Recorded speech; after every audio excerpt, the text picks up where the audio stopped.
We're going to check out a mock draft in just a moment, but really quickly, thank you guys for subscribing to the channel. We crossed 20,000 subscribers. It's a pretty big milestone in the YouTube world. So to all 20,051 of you who are subscribed, honestly, thank you guys so much for supporting the channel. And if you have not subscribed, please consider going ahead and doing so if you enjoy our content.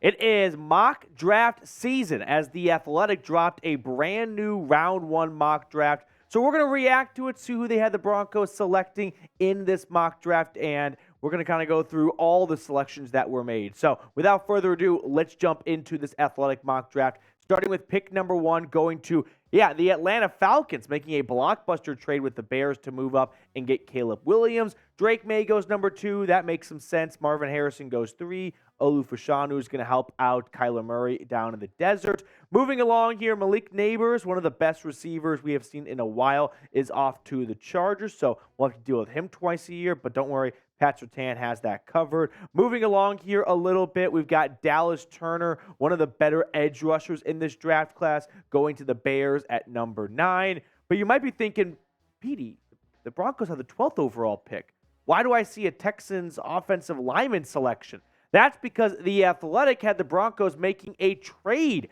with the Texans. So in this mock draft, the Broncos moved back from pick number 12 to pick 27. In exchange for moving back 15 selections, Denver picked up a second-round draft pick. They do not have a second-round draft pick right now. But looking at that, we're going from 12 to 27. And to make up for a 15 selection drop, pick number 53, a bottom-half second-round selection, there is a trade chart that puts out what the value would be or what it would cost to move up from 1 pick to 5, 10, 15 picks above you. And the trade chart says not enough. So I would not do that trade. If you're going to move back from 12 to 27, you're going to need more than a late second-round pick in return. So if the Broncos do want to move back because they've got a lot of holes to fix, they're not going to be able to spend a whole lot of money in free agency this year because I don't know if you've heard the news. Doesn't look like Russell Wilson's coming back. And an $85 million dead cap hit will be tough to work with when replacing guys like Lloyd Cushenberry and needing a new starting corner opposite of Pat Surtain. So in this scenario, which seems like a very realistic scenario coming our way, Denver's going to need more draft picks. So I can get behind moving back in the draft a couple of spots and maybe picking up a second or third and or both. But I want more than just pick number 53 from going from 12 all the way down to 27. If we're talking like, for example, the Bears had to go from 20 to 11 to get Justin Fields, and that cost them a future first-round pick. This is only costing the Texans a second to go from 27 all the way up to 12. No deal. But we move on here with the rest of the mock draft because the Broncos do have the 27th pick now. The Raiders definitely take a bust of a player, and that's not a slight against Nate Wiggins. That's just going to be the reality for all first-round picks by the Las Vegas Raiders. Rome Odunze going all the way to number 14 seems like an all-time steal for the New Orleans Saints. Kool-Aid McKinstry, this is a name to keep an eye on, along with Terrion Arnold. 2 Alabama corners that have both been mocked to the Broncos before, so keep an eye on those guys as we ramp up our Broncos draft coverage here. Chugging along here, getting closer and closer to pick number 27. The Steelers take a guy I'm a big fan of, Jared Verse, defensive end out of Florida State. Could have entered the draft last year, stayed an extra year. He's going to be a first-rounder.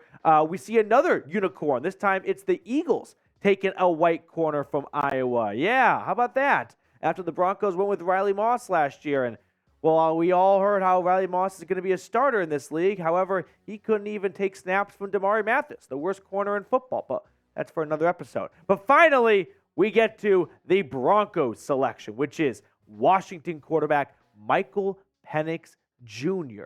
So I'm going to give you my opinion on this selection and what I think of it in just a quick moment. But really quickly, a shout out to our sponsor today, which is Prize Picks. Thanks to Prize Picks, I had an absolute blast watching regular season football because as much as I love football, there can be some dud matchups out there. Looking at you, New York Jets. But with Prize Picks, I was able to stay locked in on every single game all year long. I'm doing the same in basketball, and I'm also going to continue that into Wild Card Weekend. So here are my selections for Wild Card Weekend.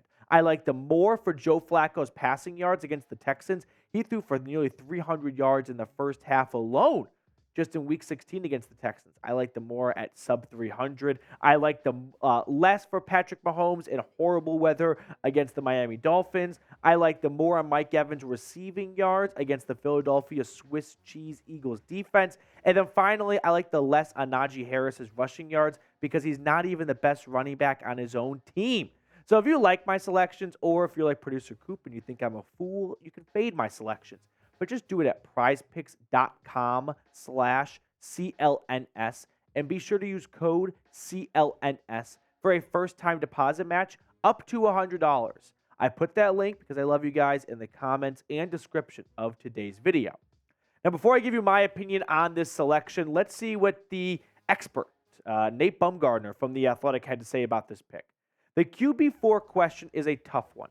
Neither Penix nor McCarthy is an obvious first-round pick as I sit on things today. McCarthy could emerge as that fourth quarterback in that class, but he also could go back to school. Meanwhile, Penix's improvement over the last 2 years at Washington is undeniable. However, there are still areas of his game after 6 years and several season-ending injuries that will give scouts pause. On the plus side, he's the most confident vertical college passer we've seen since Joe Burrow, which counts for something.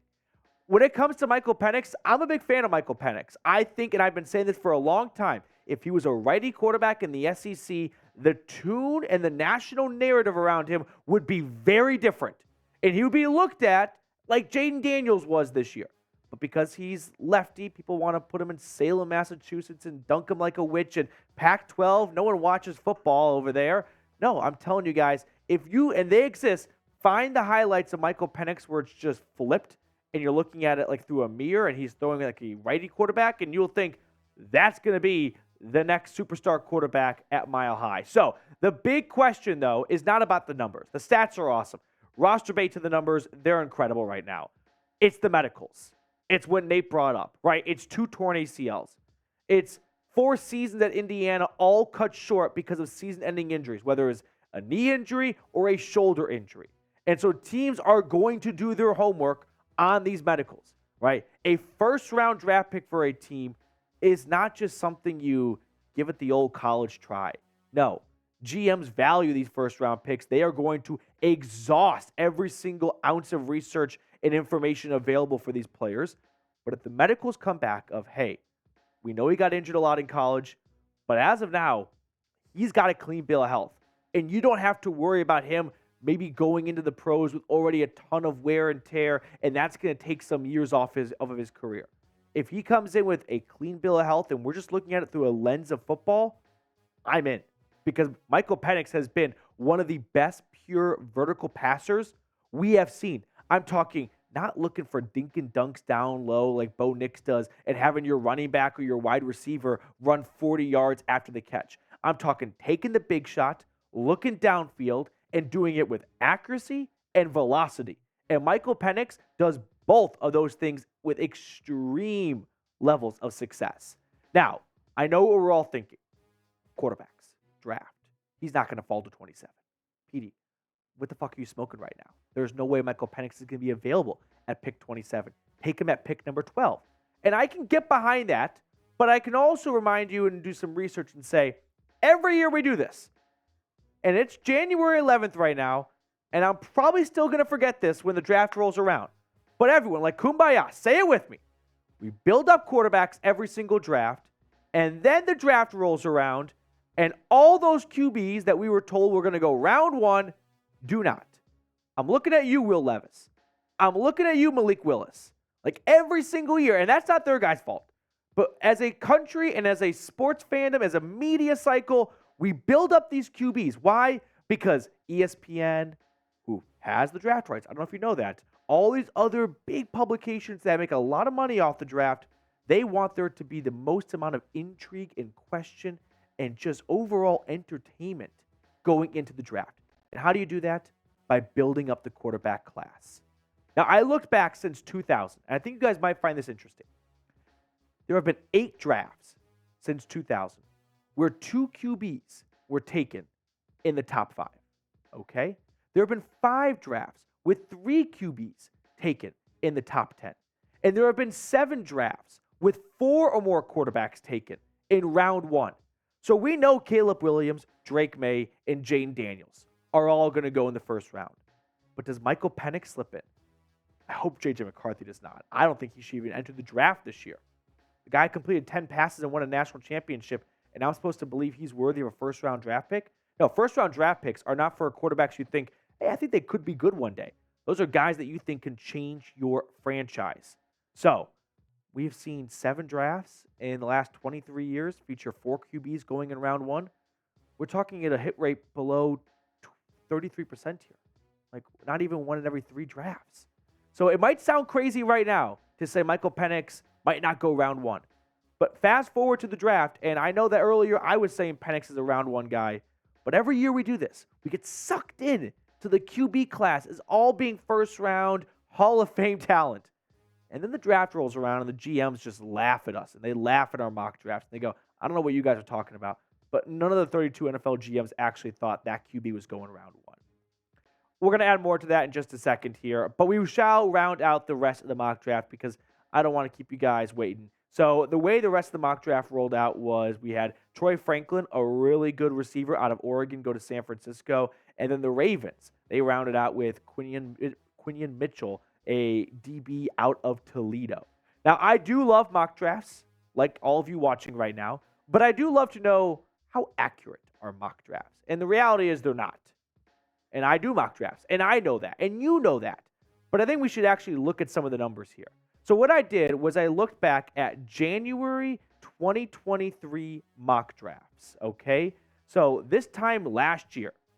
And I wanted to see of the 31 players, because there were only 31 picks in the first round last year, shout out to the Dolphins, of the 31 players that were selected in PFF, The Athletic, Yahoo, CBS, Bleacher Report's mock drafts, how many actually even went round 1, period, let alone to the right team in the right spot? Ignore that. Just, did they even go round 1? PFF had the best hit rate at 20 out of 31, meaning 11 guys in their mock draft did not even go round 1 at all. Very few ever got the right player to the right team. And hey, it's extremely difficult. It is a crapshoot. So I'm not going to clown people for getting it wrong. But the takeaway I want here is, as we ramp up mock draft coverage here at Chat Sports and just across the country and whatnot, don't just take them with a grain of salt, but just realize, like, it's an extremely difficult thing to do. So when you see mock drafts, don't get super worked up over them, as I know people are going to do in the comment section right now. All right, who do you want the Broncos to draft? Give me a name down below in the comment section who you would like to see the Broncos select. I like Michael Penix a lot. I could see Broncos taking him at number 12. I could see them trading him back and taking him. I definitely do not want to see them take J.J. McCarthy, though. Now, at least not in the first round. I can get behind taking QBs in rounds 2, 3, and 4 because quarterbacks are just so special and so difficult to come by that they're worth the lottery ticket on. If it doesn't work, okay, I can live with a missed third-round draft pick, right? But first-rounders, those are the backbones of GMs. You got to hit your first-rounder. So I'm not interested in J.J. McCarthy in round 1. I am interested in Michael Penix, though. If all the medicals check out, I think he could be a very, very special QB.